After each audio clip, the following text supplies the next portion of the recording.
George Washington's birthday on the island of Sodor. The engines were busy at Farquhar Station. That evening Toby was just about ready to make hay to the quarry, to take some workmen up there, and some empty trucks as well. Toby was very concerned and a little cross. I say, ever since the incident at the field, there's been some tremors. Have you noticed this, Bertie? Of course I have. But rest assured, I'm sure it's just some phenomenon in the weather. I mean, global warming and all that. Well, I mean, what can you do on that? Said Bertie. He was very conceited, but Toby was cross. I don't think so, said Toby. It's surely to be the Decepticons or any of the ghosts that we've tried to defeat in the past. At that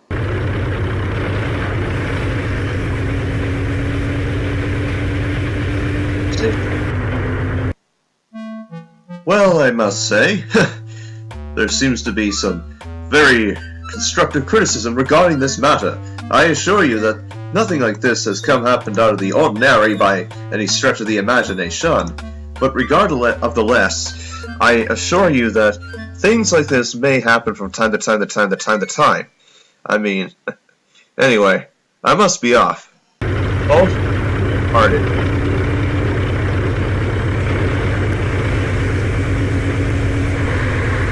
Very soon, Bertie had to go. Goodbye, Toby. See you tomorrow. Percy was taking on water before collecting the mail. Toby was still cross. That bus doesn't know a thing.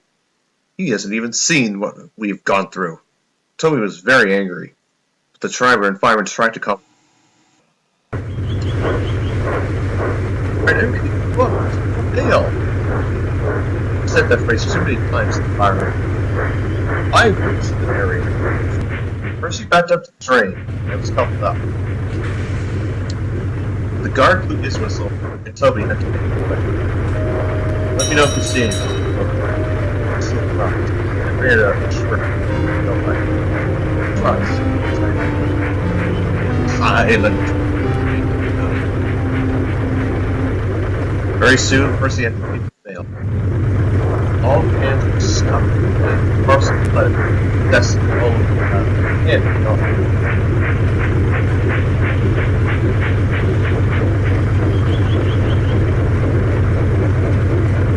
on Terence's field. Terence and Trevor were busy plowing the rest of the field. Huh! Man, we've done some work here in the last couple days, said Terence. My golly, my golly, my golly. Yes, indeed, said Farmer Finney. I mean, wow. I'd say that's quite an excellent job. Oh, indeed, the vicar would be so proud to see this amazing field being plowed, despite what we went through the last time we were here. Oh, well, I'm sure that the cracks have all dissipated, but must be a warning of some sort that Terence was concerned.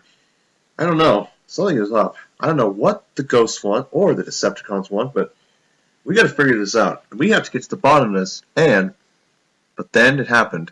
They overheard Bulgy approaching. Bulgy was trying to carry an income. But then it happened. Bulgy's brakes gave out. The driver tried to stop. Then, the driver jumped clear. Off the road into Terence's field.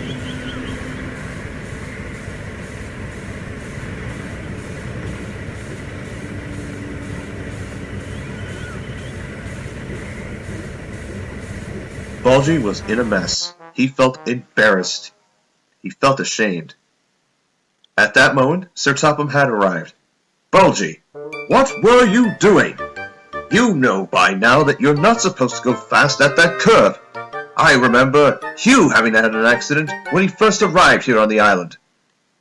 Sir Topham was very cross. Yes, sir. I'm sorry, sir. I should think so, too. Thankfully, you weren't carrying anyone aboard. Now, it looks like we'll need to get you back onto the road. And the field where you crashed into will need some minor repairs. Either rate, we will help you back onto the road. Bulgy still felt ashamed, and he felt embarrassed. A few minutes later, Terence and Trevor got out of the field and attached a rope to Bulgy. Sir Topham Hatt arrived with a police officer to barricade the area just to be sure things were safe until the operation was complete. It took a little while. Terence and Trevor pulled their cars and finally able to hold on to the back of the boat safely down and let it.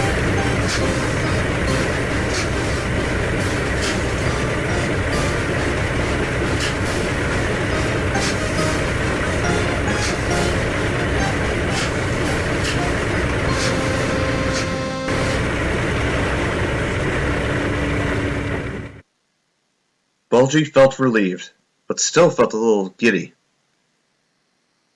At that moment, Percy arrived and shot the everything. Sir Topham Hatt talked to Bulgy. I understand the incident was not your fault, Bulgy.